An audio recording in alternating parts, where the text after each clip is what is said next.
Abantu benshi bibaza ikibazo kimwe ariko iki kibazo gikomeye cyane. Icyo kibazo kiragira giti umugabo mwiza mu rukundo aba ameze ate? Kandi ukuri ni uko si amafaranga gusa, si amagambo gusa, si n'imbaraga gusa, ahubwo umugabo mwiza agaragara mu myitwarire ye. Uyu munsi ugiye kumenya ibintu 7 umugabo mwiza akora bigatuma akundwa, yizerwa ndetse akubaka urukundo rukomeye.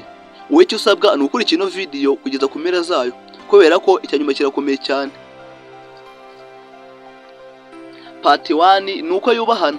Umugabo mwiza yubaha uwo bakundana, ntamusuzugura, ntamuvugisha nabi ndetse amuha icyubahiro, kuko icyubahiro iko foundation y'urukundo.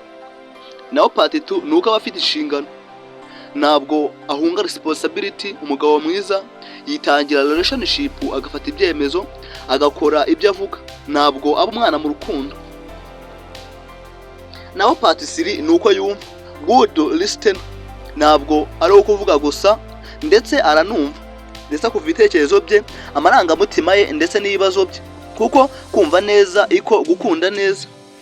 Naho part 4 aranizerwa, trust ni ikintu gikomeye cyane. Umugabo mwiza ntaca inyuma, ntabeshya ndetse ntanahisha ibintu, ibyo bituma relationship ikomera cyane.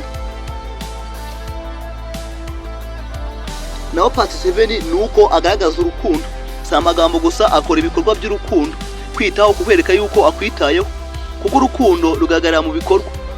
Umugabo mwiza ntavuka, ariyubaka, ni umuntu wize, wahinduye imyitwarire, azi agaciro k'urukundo. Niyo mpamvu abagabo bakeya aribo bagera kuri urwo rwego. Isomo ry'ingenzi: niba ushaka umugabo mwiza, tangira kwiyubaka. Niba ushaka kumenya uwo ari we, reba imyitwarire, kuko ibikorwa bye nibyo bigusobanurira uwo ari we. Niba ushaka relationship ikomeye, jya wiga kuba umuntu mwiza. Ngaho rero inkuru yacu nanga tuyisoreje. Andika igitekerezo cyawe muri comment uko byumva, uko wumva ibintu byagakwiye kugenda, ukane subscribe muri content izagufasha cyangwa se ikakungura. Kandi nkutse ko mu yindi video bitaha nzakubwira ibintu 7 umugore mwiza akorera umugabo we mu rukundo, cyangwa se umugore mwiza akora mu rukundo.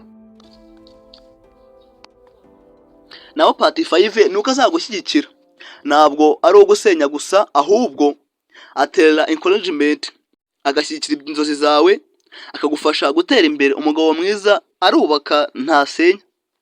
Naho part 6 aba afite self control, ntakora ibintu byose bitewe n'amarangamutima, ahubwo agenzura uburakari, ibyifuzo ndetse n'imyitwarire, kuko control iko maturity.